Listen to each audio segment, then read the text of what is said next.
अरिष्टनेमि स्वस्ति नो बृहस्पतिर्दधातु स्वस्ति प्रजाभ्यः परिपालयन्ता न्यायेन मार्गेण मही महिषा गोब्राह्मणेभ्यो शुभमस्तु नित्यं लोका समस्ता सुखिनो भवन्तु। ब्रह्माणि कमलेन्दु सौम्यवदना माहेश्वरी शारदा कौमारेर्वदर्पनाशनकरे चक्रायुधा वैष्णवे वा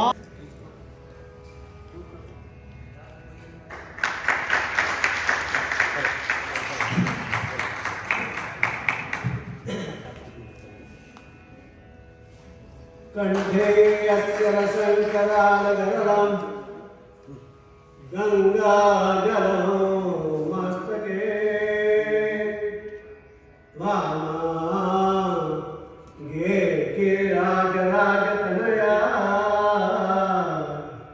जया भवानी सती नन्दे स्कन्दगणाधिराज सहिता श्री विश्वनाथ प्रभु काशी मंदिर संतो किल गुरु कुर्या सदा मंगलम।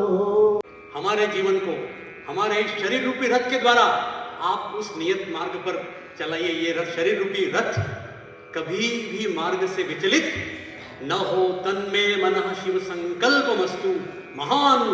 इस संकल्प से सिद्धि की जो भारत की योजनाएं प्रवर्तित हो रही है पूरे विश्व में इस समय धारणक्षम विकास के लिए, ऐसा विकास, सतत विकास को पीछे छोड़ दिया है। हम धारणक्षम विकास की बात रूपी रथ को अंदर कौन बैठा है? मालिक आत्मा। बुद्धि है वो साथी है, मन लगाम है। मन क्या है? लगाम है, प्रत्यंचा। उस लगाम से इस शरीर रूपी रथ को नियंत्रित करो। और ये जो इंद्रियां हैं वो घोड़े हैं। ये इंद्रिया भागती है विषयों में, यहां वहां। मन रूपी लगाम से बुद्धि रूपी सारथी के द्वारा ये विषय वासना रूपी जो मार्ग है, हे नचिकेत, कितना भव्य संदेश है। हम थर्ड ईयर में पढ़ाते बच्चों को ये। तो विषय वासना रूपी जो मार्ग है उसमें अपने इंद्रिय रूपी घोड़ों के द्वारा, तुम बुद्धि रूपी सारथी के द्वारा, मन रूपी लगाम से इस शरीर रूपी रथ को इतना दौड़ाओ कि ये सम्यक भाव से चले, कहीं भी अपने मार्ग से विचलित नहीं। तो जीवन सत्य और सार्थक होगा। तेरा महान संदेश कठोपनिषद का, इसी उपनिषद के भाव को भगवान कृष्ण ने अर्जुन को गीता में 700 श्लोकों में दिया। 700 श्लोकों में से कुछ एक श्लोक संवाद के हैं। अर्जुन पूछता है, कहीं संजय धृतराष्ट्र को कह रहे हैं।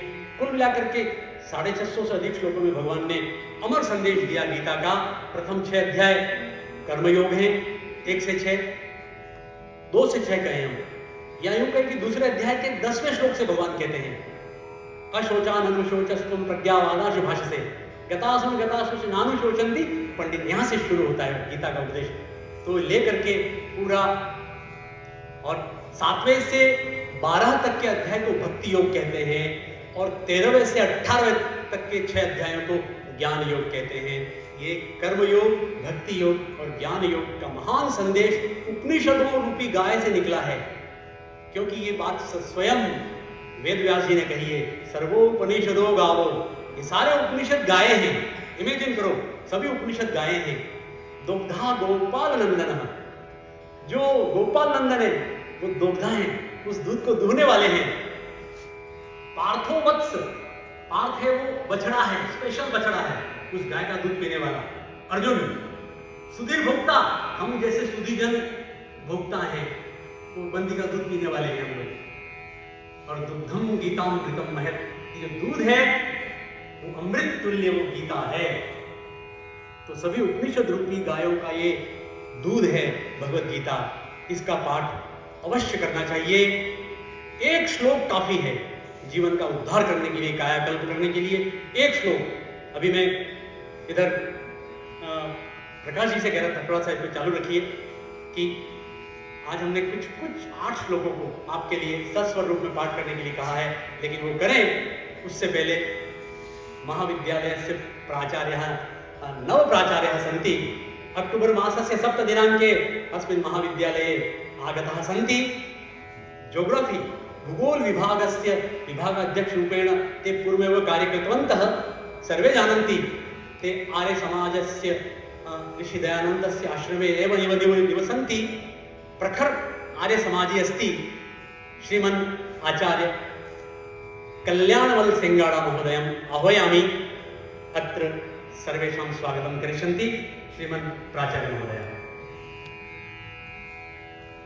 जिनकी गोद में बैठ करके मैं पला हूं, बड़ा हूं, निवाले खाए मैंने, धनुष सीखा है, मैं उनको नहीं मारूंगा। हे केशव, हे माधव, मैं उन पर शस्त्र किसी भी हालत में नहीं चलाऊंगा। कंप्लीट सरेंडर कर दिया अर्जुन ने। अब भगवान कैसे मनाए अर्जुन को? सोचिए, वो थोड़ा सा समय रहा होगा, एक दिन का, एक पहर, उन कुछ घंटों में भगवान श्री कृष्ण ने ज्ञान भक्ति कर्म योग का महान संदेश देकर के अर्जुन को तैयार किया कि आसुरी वृत्तियों का नाश करने के लिए, विघटनकारी शक्तियों का नाश करने के लिए जो समाज को खाती हैं, काम क्रोध लोभ मोह मद, हे अर्जुन तुम तैयार हो जा। तो आप अभी मंच पर कुछ स्तोत्र पाठ होने हैं, कुछ वेद पाठ भी होने हैं और कुछ बातें भी प्राप्त करेंगे। कुछ 7-8 श्लोक हैं जो आप बारी बारी से देखेंगे। एक श्लोक चल रहा है, आप अगर कहीं ध्यान आपका जाए तो यहाँ जाए कि एक श्लोक है ये 48वां श्लोक दूसरे अध्याय का। योग में स्थित होकर के कर्म करो हे धनंजय संबोधन है। योग अपने आप में एक श्लोक, एक पुस्तक के समान है ये। अब कौन सा योग? पतंजलि योग। यम नियम 5 यम, 5 नियम, आसन प्राणायाम प्रत्याहार धारणा ध्यान और समाधि, ये अष्टांग योग में रह करके तुम कर्म करो। यही अपने आप में बहुत बड़ी शिक्षा है आज की। ये कहने के लिए मंच पर बोलना आसान है, लेकिन इसको अपनाना जीवन में बड़ा कठिन। लेकिन अगर हमें मिल जाए कुछ कहीं भी, सत्य अहिंसा अस्तेय परिग्रह ब्रह्मचर्य, ये 5 यम हैं। शोच संतोष तप स्वाध्याय ईश्वर प्रणिधान, ये 5 नियम हैं और विभिन्न आसन हैं। उसके बाद प्रत्याहार धारणा ध्यान और समाधि, ये अष्टांग योग से समन्वित होकर सिद्धि और असिद्धि में समान रह करके कर्म करो अर्जुन। यही समत्व योग है। समत्वम योग उच्यते। हम इसका गान करेंगे, लेकिन उसके पहले कुछ वेद पाठ की अपनी परंपराएं चलेंगी। खुश व्यास पुनः आमंत्रित है।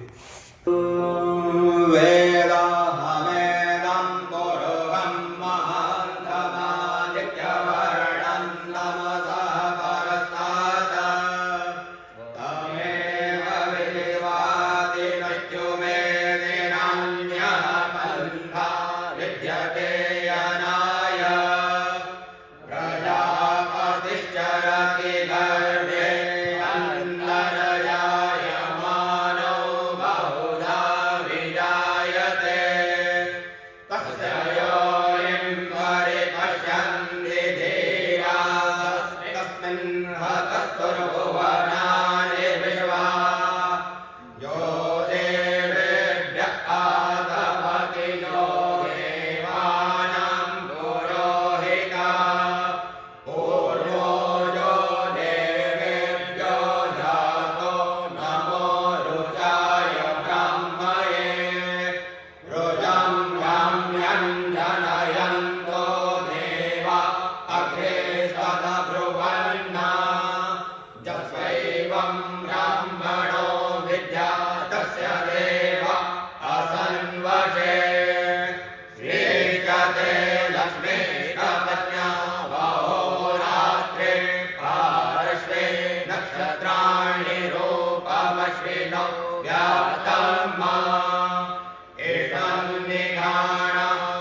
त्यक्त्वा धनञ्जय सिद्धसिद्धयो समो भूत्वा सिद्धिसिद्ध्यो समो भूत्वा समत्वं योग उच्यते समत्वं योग उच्यते। दूसरे अध्याय का तीसरे अध्याय का 8वां श्लोक। नियतं कुरु कर्म त्वं नियतं कुरु कर्म त्वं कर्मजायो यकर्मणः कर्मज्यायो यकर्मणः शरीरयात्रापि च ते शरीरयात्रापि च ते न प्रसिद्धयेत कर्मणः प्रसिद्धयेत कर्मणः कर्मणैव हि संसिद्धिं कर्मणेव हि संसिद्धिम् आस्थिता जनकादयः आस्तिका जनकादयः लोकसंग्रहमेवापि लोकसंग्रहमेवापि पश्यन् कर्तुमर्हसि सम्पश्यन् कर्तुमर्हसि। तीसरे अध्याय का 21वां श्लोक। ये गत संबंधा यद्यदाचरति श्रेष्ठः यद्यदाचरति श्रेष्ठः तत्तदेवेतरो जनः तत्तदेवेतरो जनः स यत्प्रमाणं कुरुते स यत्प्रमाणं कुरुते लोकस्तदनुवर्तते। इसलिए भगवान राम और कृष्ण के बताए मार्ग पर हमारा यह जनजाति क्षेत्र आज भी टिटहरी के अंडों भी नहीं छोड़ता है, क्योंकि भगवान कृष्ण ने टिटहरी के अंडों की रक्षा की थी। आज का बालक नहीं जानता है, लेकिन ये किंवदंती जनश्रुति के रूप में है कि टिटहरी के अंड को बड़ा सहजता है, पालता है, पोसता है हमारा जनजाति हमारा। ये बहुत उत्कृष्ट श्लोक है, डिप्रेशन में जाने से रोकने वाला श्लोक। देखिए छठे अध्याय का 5वां श्लोक। उद्धरेदात्मनात्मानम् उद्धरेदात्मनात्मानं नात्मानमवसादयेत् आत्मानावसादयेत् आत्मैव ह्यात्मनो बन्धुः आत्मैव ह्यात्मनो बन्धुः आत्मैव रिपुरात्मनः आत्मैव रिपुरात्मनः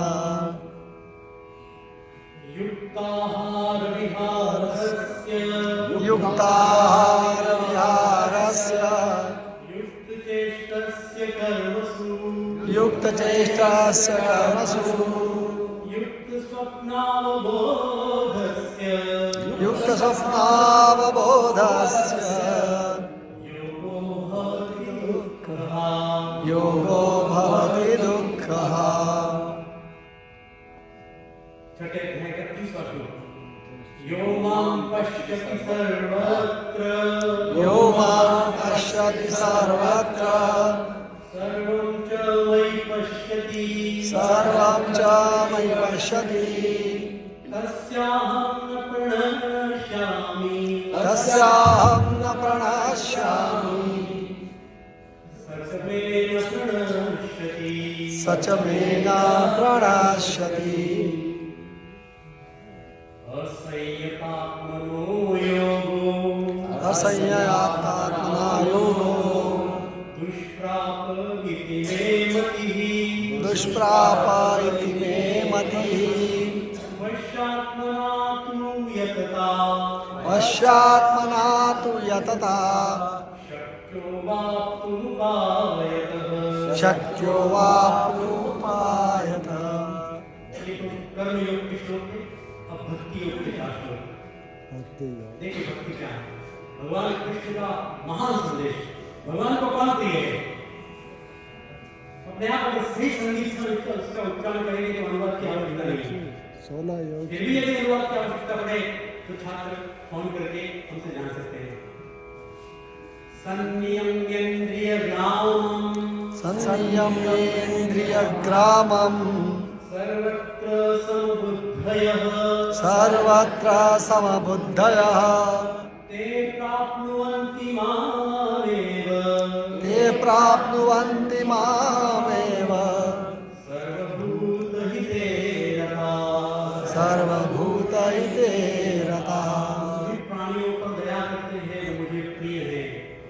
बोलो भगवान कृष्ण का संदेश जो दयालु है उनके प्रिय अद्वेष्टा सर्वभूतानां अद्वेष्टा सर्वभूतानां। ये यूक्रेन वगैरह जो देश हैं जो युद्ध करने पर आमादा है, चीन जैसे देश वो सुन ले, इन श्लोकों को सुनना चाहिए।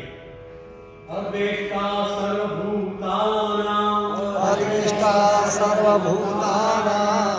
मैत्रः करुण एव च मैत्रः करुण एव च निर्ममो निरहङ्कारः निर्ममो निरहङ्कारः समदुःख सुखः क्षमी। यस्मान्नो विजते लोको यस्मान्नो विजते लोको लोकान्नो विजते च यः लोकान्नो द्विजते च यः हर्षामर्षभयोद्वेगैः मुक्तो यः स च मे प्रियः मुक्तो यः स च मे प्रियः। यो न हृष्यति न द्वेष्टि यो न हृष्यति न द्वेष्टि न शोचति न काङ्क्षति न शोचति न काङ्क्षति शुभाशुभपरित्यागी शुभाशुभ परित्यागी भक्तिमान्य समे प्रियः भक्तिमान्यः समे प्रियः। बस ये अंतिम सत्र चल रहा है।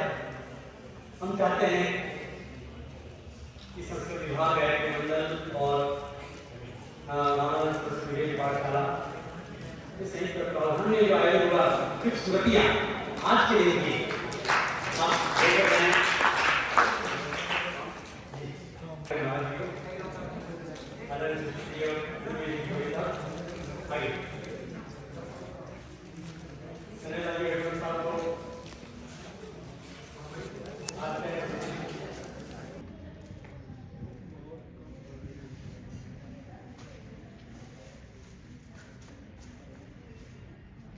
संस्कृत विभाग के छात्र को ये पुस्तकें दी जा रही